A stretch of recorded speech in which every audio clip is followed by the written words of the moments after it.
video we will talk about more interesting facts about seahorses. The seahorse is a small fish that is so named because its head resembles that of a tiny horse. There are about 40 known species of seahorses. They prefer to swim in pairs. It has been described as having the head of a horse, the tail of a monkey, the pouch of a kangaroo, the hard outer skeleton of an insect, and the independently moving eyes of a chameleon. Seahorses have long thin snouts enabling them to probe into nooks and crannies for food. When they find food they suck it up like a vacuum cleaner. They can't chew and have to disintegrate the food as they eat it. They don't have stomach like other marine species. Because they don't have stomachs, they have to constantly eat. Seahorses have excellent eyesight and they are able to work independently on either side of their head. This helps them to look forwards and backwards at the same time. We are accustomed with the idea that it is always the female that bear the offspring, but in seahorse it is the reverse. But how does this happen? The female seahorse, when she lays her eggs, puts them into the broad pouch beneath the tail of the male. When the young have hatched and are ready to leave the pouch, the mouth of the pouch opens wide. The male alternately bends and straightens his body in convulsive jerks and finally a baby seahorse is shot out. After each birth the male rests, and when all the babies are born he shows signs of extreme exhaustion. Seahorses are poor swimmers. They are slowest moving of all fish species.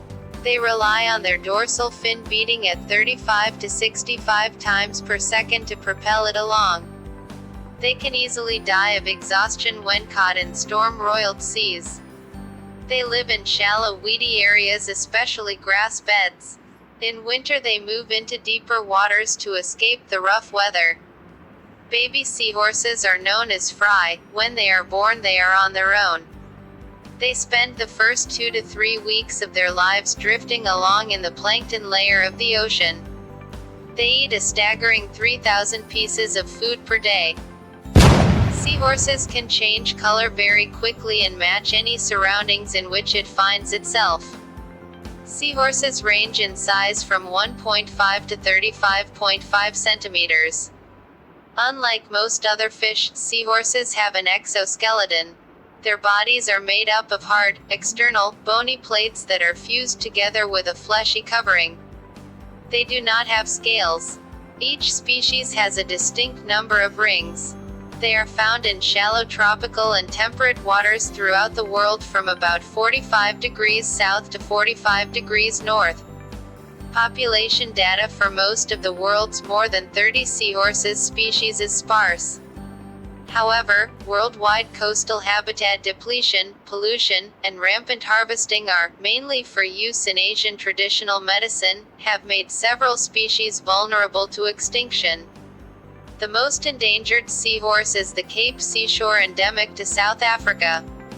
This species has a restricted and fragmented distribution, only known in a few estuaries. Its habitat is threatened by development and water pollution. Most seahorse species are poorly evaluated and their population trends and status are unknown. The seahorse was thought to have mystical significance among the ancient Greeks, Europeans and Asians. The ancient Greeks and Romans believed the seahorse was an attribute of the sea god Neptune, so the seahorse was considered a symbol of strength and power. The ancient Europeans believed that the seahorse carried the souls of deceased sailors to the underworld, giving them safe passage and protection until they met their soul's destination, while Chinese cultures thought that the seahorse was a type of sea dragon, and as such they were revered for their power and thought to be symbols of good luck. Sailors have long viewed the seahorse as a good luck charm as well. Hope you all liked the video.